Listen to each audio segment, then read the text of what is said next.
네, 코로나19로 큰 피해를 입은 브라질이 감염병 문제뿐 아니라 국내 상황에도 심각한 타격을 입었습니다. 브라질 국민들은 대통령의 대응 실패라면서 강력한 비판을 쏟아내고 있는데요. 자세한 내용 브라질 강명관 선교사 연결해서 들어보도록 하겠습니다.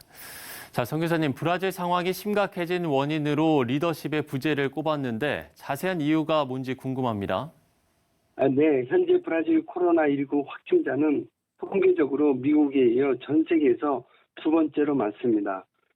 그러나 실상은 통계 수치보다 훨씬 더 심각한 상태입니다. 브라질 전문가에 의하면 이 수치보다 약 10배 이상의 더 많은 코로나 확진자가 있을 것이라 추정합니다.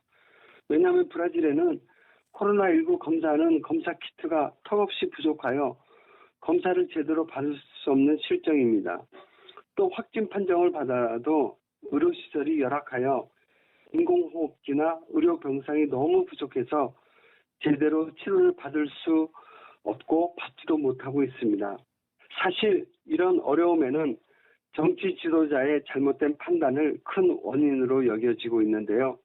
브라질 대통령은 코로나19 확산 초기에 이를 가벼운 감기 수준이라 무시하며 팬데믹에 대한 대응 준비를 하지 않고 호수에서 제트스키를 즐기는 등 사회적 거리두기 방역 대책을 무시해왔고 지금도 무시하고 있습니다.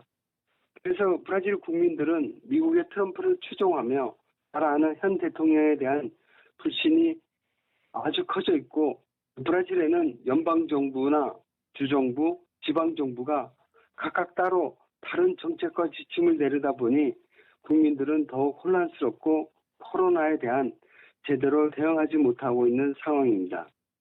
네, 선교사님은 아마존에서 사역을 하고 계신데 아마존 원주민들의 상황도 심각하다고요? 예, 현재 제가 사역하고 있는 지역은 브라질에서도 아마존입니다. 사실 이 아마존에는 많은 사람이 코로나 청정 지역이 아닌가 생각하는데 그렇지 않습니다. 이 아마존에도 수많은 사람들이 코로나에 걸려 아파하고 목숨을 잃기도 합니다. 그래서 아마존에 있는 저도 코로나에 걸릴까 봐 처음에 아주 조심했지만 이 아파하는 이들을 보면서 굶주리고만 있을 수 없었습니다. 제가 아마존에 있으면서 아마존의 자연을 보면서 또 인디언들의 삶을 보면서 배우고 느낀 것이 모두가 같이 더불어 살아가는 것이다 라는 것입니다. 그래서 아마존 주변에 있는 어려운 빈민들과 인디언들, 베네수엘라 난민들에게 마스크와 먹거리를 나눠주면서 이들에게 하나님의 위로와 평안의 말씀을 전하였습니다. 네, 그러니까 브라질 당국은 충분한 의료 지원을 할 수 없기 때문에 강력한 통제와 단속을 이어가고 있는 건데 이 때문에 비감염자들도 생활에 큰 어려움을 겪고 있다고요? 네, 사실 브라질 정부가 의료 지원을 하고 싶어도 의료시설이나 체계가 아주 열악하고 미흡해서 할 수가 없습니다. 그래서 브라질은 물론 의료체계가 시설이 열악한 중남미 대부분의 나라들이 코로나 방지를 위해 할 수 있는 대책은 강력한 봉쇄입니다. 그래서 현재 브라질 전역에 있는 모든 가게와 공공시설들이 정부 통제하에 문을 닫았고요. 약 100만 개 이상의 정규직이 줄고 2,500만 이상의 실업자가 발생했다고 합니다. 이런 상황에서 빈민 지역은 물론 브라질 전역에 수많은 사람들이 어려움을 겪게 되자 많은 사람들이 거리에 나와 구걸하거나 도둑질을 하게 되면서 많은 사회적 문제가 일어나고 있습니다. 오늘날 우리에게 일어난 이 코로나 사태를 보면서 저는 무엇보다도 이것은 우리의 욕심과 제약 때문에 하나님께서 허락하신 일이라 생각합니다.